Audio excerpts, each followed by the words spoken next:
tema yang boleh saya bagikan adalah kemurahan Tuhan. Amin. Nah, kita nanti belajar bersama-sama. Ayat yang menopang firman Tuhan kali ini, tema hari ini adalah Mazmur 23 ayat 6. Bisa disampaikan? Bisa ditayangkan?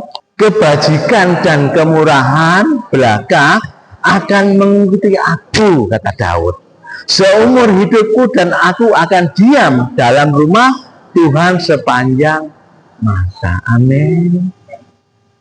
Daud yang seorang raja, secara manusia jasmani, dia tidak pernah kekurangan satu apapun.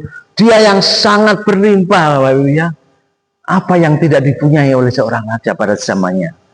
Tetapi satu hal, dia menyandarkan seluruh hidupnya kepada Allah, supaya dia tetap tenang, ya, tidak khawatir, dan tetap bersandar sepenuhnya kepada Tuhan di sepanjang hidupnya. Nah, Bapak Ibu, berbicara kemurahan sekarang.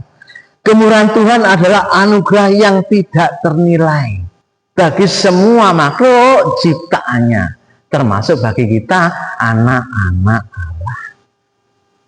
Sekali lagi saya katakan, kemurahan Tuhan adalah kasih karunia, anugerah yang terbesar. Artinya pemberian yang tanpa syarat bagi semua umat manusia. Berbicara tanpa syarat itu berbicara tidak ada syaratnya. Dia memberi, dia memberikan kemurahan, tidak ada imbalan. Amin. Keselamatan yang kita terima, yang dialami, yang diberikan kepada anak-anak Allah, itu adalah anugerah yang terbesar. Senyambang waktu kita masih ada, jangan setengah hati kepada Tuhan. Amin. Gembala Sidang sering mengatakan, jangan suam-suam kuku. Memang betul. Kita datang kepada Tuhan harus dengan sepenuh hati, karena Dia memberikan keselamatan yang sangat luar biasa, memberikan keselamatan yang kekal untuk selama-lamanya di surga kelak. Nah, Bapak Ibu, di samping memberikan keselamatan yang sangat luar biasa, Dia memberikan kelegaan, menjadikan benteng kehidupan ini supaya tidak letih, lesu, dan berbeban berat. Loh Pak, kita tidak bisa menghindari letih, lesu, dan beban berat. Betul, saya katakan demikian. Tetapi Tuhan tetap sebagai penyangga hidup kita. Dia tetap menjadi penyerta dan penghibur, memberikan kekuatannya bagi kita untuk tetap kita maju ke depan. Kita tetap action ke depan, tetap penuh gairah yang besar. Kalau dunia memberikan kemurahannya, halo, masih ada syarat bukan? Oleh karena Dia penuh dengan kasih, penuh dengan rahmat, Dia memberikan kemurahan bagi kita secara cuma-cuma, tanpa syarat. Ya. Hal yang pertama harus kita terima, kita pahami, ya. Kita tanam di dalam hati bahwa Tuhan memberikan kemurahan bagi kita oleh karena kasih karunia, pemberian yang tanpa syarat. Poin pertama yang harus kita terima, Allah kita kaya dengan rahmat, kaya dengan cinta, ya, kaya dengan kasih, apalagi dengan kemurahan. Nah, Bapak Ibu, itu adalah anugerah, grace, di mana Tuhan menolong manusia yang lemah dan terbatas. Kita menyadari sekarang, kita penuh dengan kelemahan, kita penuh dengan keterbatasan. Oleh karena Dia yang kaya dengan rahmat, yang kaya dengan cinta, Dia berikan kemurahannya bagi kita, sehingga kita tetap hidup dan berkelimpahan sampai hari ini. Amin. Hal yang pertama yang harus kita terima, kita tangkap oleh karena Dia penuh dengan rahmat, ya. Nah, yang kedua, kekayaan Tuhan mencakup kesabarannya. Kedua, kemurahan Tuhan yang membawa kebaikan hidup. Ya, mengapa demikian?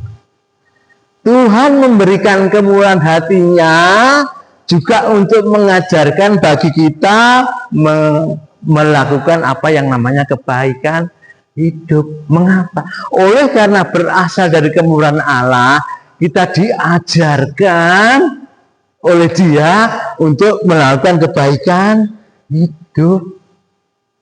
Itu ajaran, kewajiban bagi anak-anak Allah khususnya. Kita mengingat sekarang, hukum Allah hanya dua.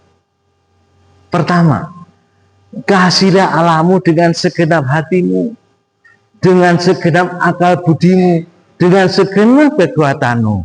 Ya, vertikal.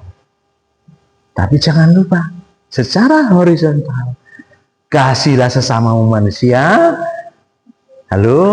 sesuai dengan kasihmu kepada diri sendiri. Kemurahan Tuhan yang membawa kebaikan juga mengajarkan hal yang sama bagi kita untuk melakukan kebaikan bagi sesama. Saya yakin di sini saudara dan saya sudah melakukan kebaikan, kemurahan bagi sesama. Amin. Semua sudah dilakukan, saya percaya itu. Nah, Bapak Ibu, Tuhan juga melalui kemurahan memberikan penyertaan.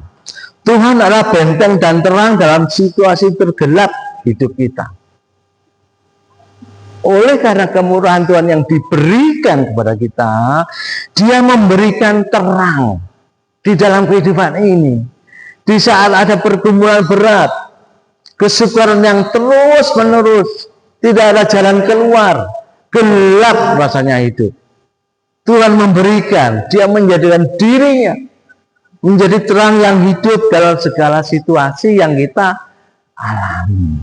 Harus tetap yakin dan teguh bahwa di dalam kemurahan Tuhan ada jalan keluar, memberikan jalan keluar yang terbaik bagi setiap orang percaya. Nah, saudara, di samping membawa terang, Tuhan melalui kemurahannya juga memberikan kelegaan.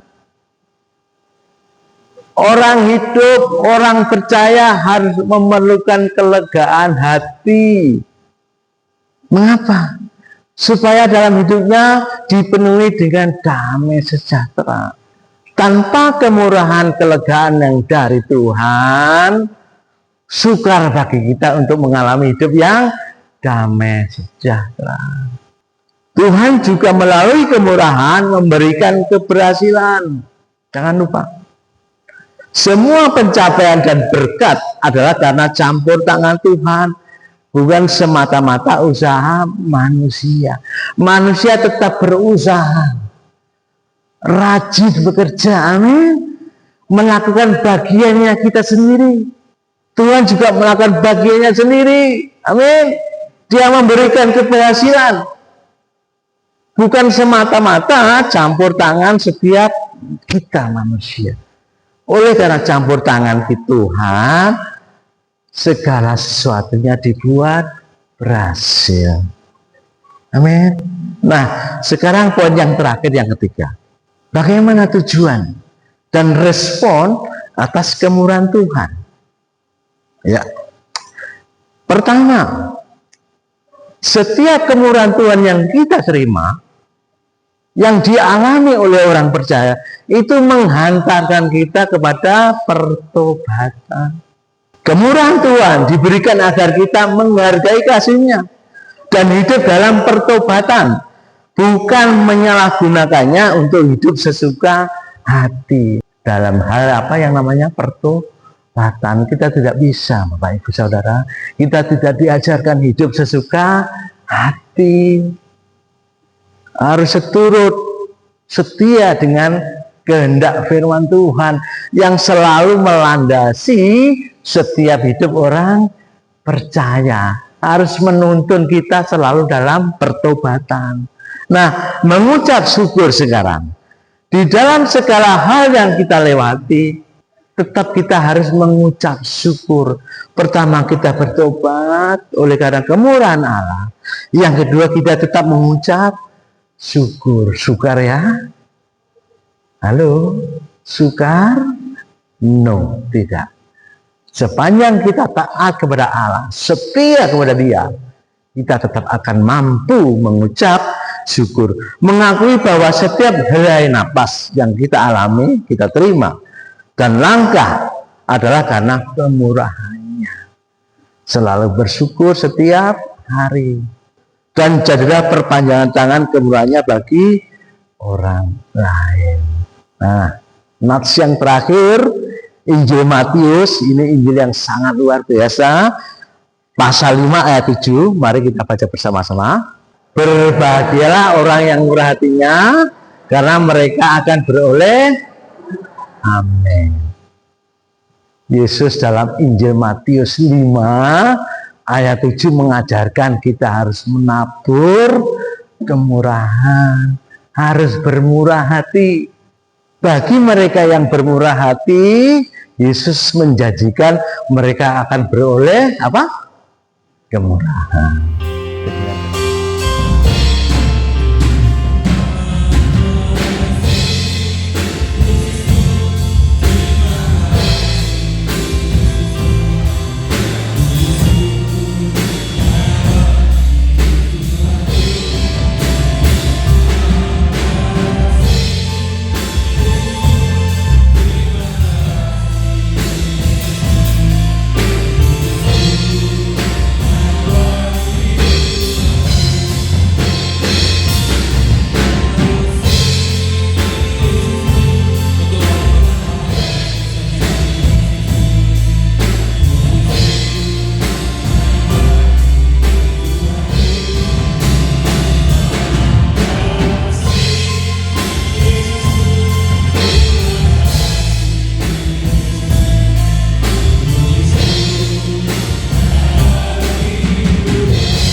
Pulanglah dengan damai sejahtera Allah yang berlimpah-limpah, dan kekuatan Allah yang berlimpah-limpah akan tetap menopang kehidupan saudara dan saya. Dan berkat-berkat jasmani yang berlimpah-limpah akan memelihara saudara dan saya mulai hari ini sampai maranatha. Terima kasih Bapa. Semua yang kami terima dalam persekutuan mengenal Bapa dan Putra yang Tunggal, Yesus Kristus Tuhan kita, dan Roh Kudus menjamin saudara dan saya akan menikmati setiap janji-janji Allah. Di dalam nama Tuhan Yesus yang percaya boleh katakan